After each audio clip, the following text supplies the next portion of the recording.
ferocious leader that was a part of many skirmishes between the natives and the invading US settlers.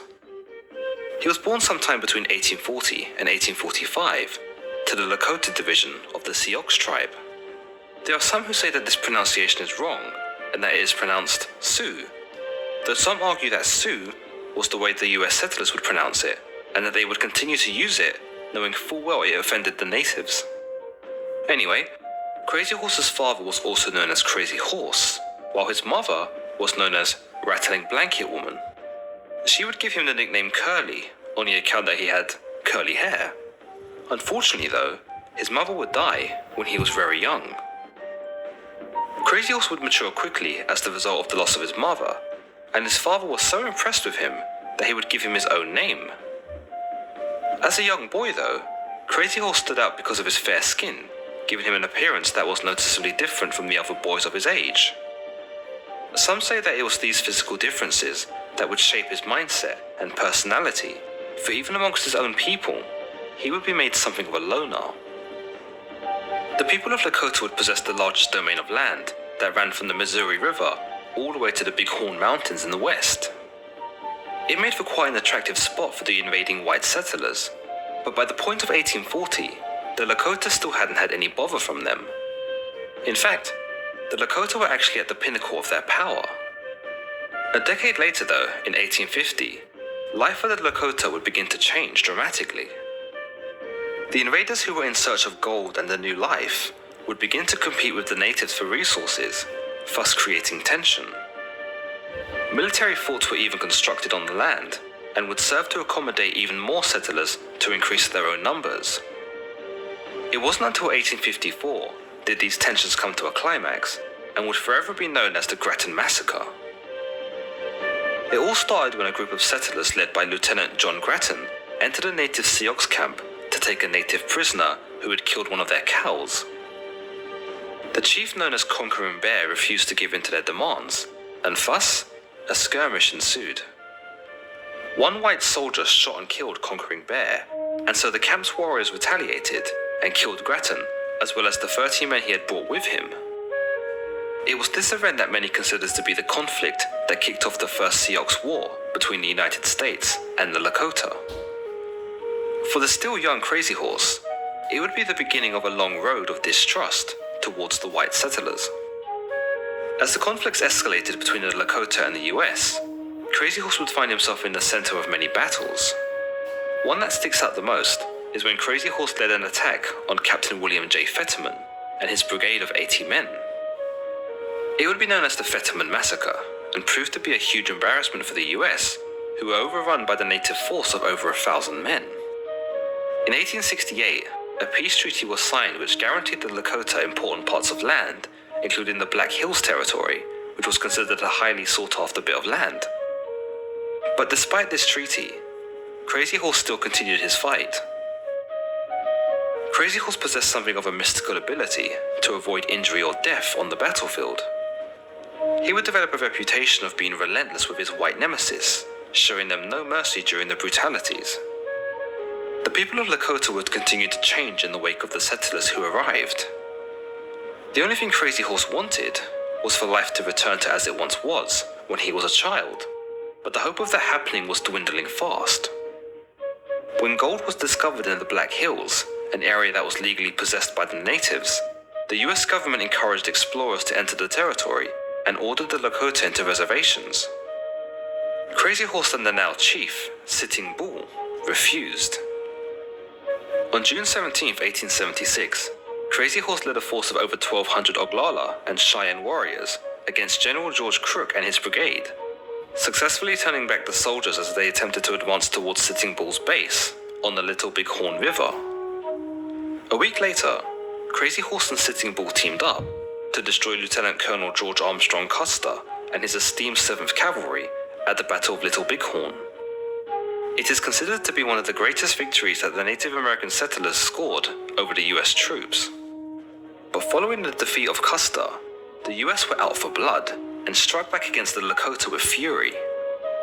Sitting Bull actually fled with his followers towards Canada and wanted no part of the angered American retaliation. But Crazy Horse refused to back down, regardless of what the US forces came at him with. Red Table Talk is Real talk. real. Family, community. The Red Table belongs to us all. Red Table Talk, only on Facebook Watch.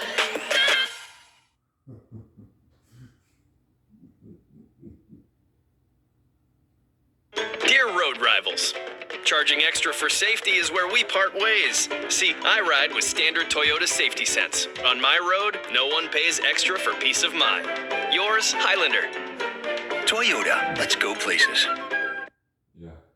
Okay. By the winter of 1877, food supplies began to deplete, and Crazy Horse's followers, who were losing faith in him, decided to abandon him. It would take a couple more months, but by May 6, 1877, Crazy Horse rode into Fort Robinson in Nebraska and surrendered.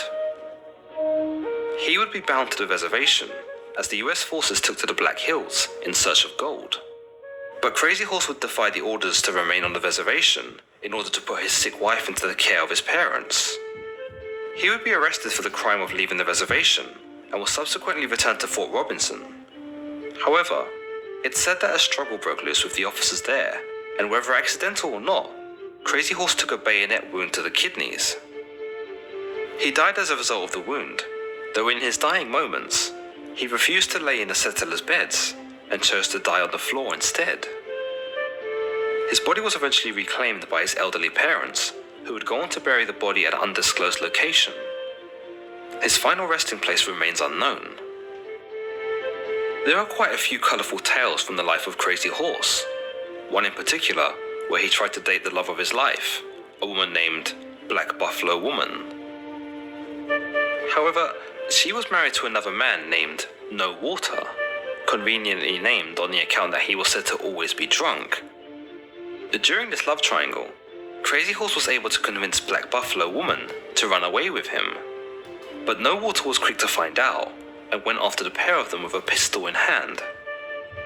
When he found the two together in a teepee, he called out Crazy Horse's name, to which Crazy Horse responded. No Water shoved the pistol into the teepee, intending to shoot him, but little did he know, Touch the Clouds, a cousin of Crazy Horse, was also in the teepee and knocked the pistol upwards when it was fired. This caused the bullet to catch Crazy Horse in the jaw, scarring him for life. Crazy Horse's men chased No Water back to his own camp, but eventually, the matter was resolved with Crazy Horse receiving compensation for the shooting. There's also the case of Crazy Horse's visions. After witnessing the shooting of Chief Conquering Bear moments prior to the Grattan massacre, Crazy Horse was said to begin getting trance visions. He would embark on a visions quest, a sort of rite of passage engaged upon in Native American culture, where he aimed to seek guidance. In his first vision, he observed a warrior on a horse riding out of a lake, whereby the horse seemed to float and dance. The warrior wore simple clothing, no face paint, and had his hair worn long with a single feather and a small brown stone behind the ear. Bullets and arrows flowed past him as he charged forth, but never once was the warrior hit. A thunderstorm erupted over the warrior, and his own people would grab hold of his arms, trying to hold him back. But the warrior broke their hold, and the lightning struck him, leaving him with a symbol on his cheek and white marks on his body. The warrior in the vision then told Crazy Horse that if he dressed modestly, remained untouched by his own tribesmen, and did not take any scalps or war trophies, then he would not be harmed in battle. Crazy Horse's father later interpreted the vision and said that the warrior was him from the future.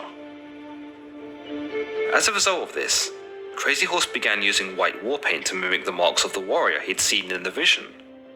He proceeded to dress modestly, and as a result, was seemingly unharmed in battle, just as the visions predicted. However, there is said to be one moment where Crazy Horse did stop in the middle of battle to scalp two enemies he'd killed, only to be struck by an arrow. A warning from the universe, perhaps. The visions also detailed the scarring of the warrior's face, which may have been the scar Crazy Horse received from the gunshot of No Water after being found with his wife. The visions also mentioned that his own men would be holding him back before he was struck by lightning. In Crazy Horse's final moments, It's said that his own tribesmen were holding him back when the altercation with the officers at Fort Robinson took place. As I mentioned, Crazy Horse was stabbed here by an officer's bayonet, killing him dead. It's quite eerie that there seems to be some pretty similar symbolism here, behind the visions and what transpired in real life. Crazy Horse was said to be characterized by his aloof oddness, as well as his shyness, modesty, and his desire to be by his lonesome. He was generous to the poor and elderly, and had a fondness for children. In Black Elk Speaks, a book about the medicine man Black Elk, he states that Crazy Horse was a queer man, and would go about the village without noticing people or saying anything. In his own teepee, he would joke, and when he was on the warpath with a small party, he would joke to make his warriors feel good. But around the village, he hardly ever noticed anybody except little children. All the Lakotas liked to dance and sing, but he never joined a dance, and they say nobody had ever heard him sing. But everybody liked him, and they would do anything he wanted or go anywhere he said. As always guys, if you enjoyed this video, then don't forget to give it a thumbs up and hit the subscribe button. Until the next time.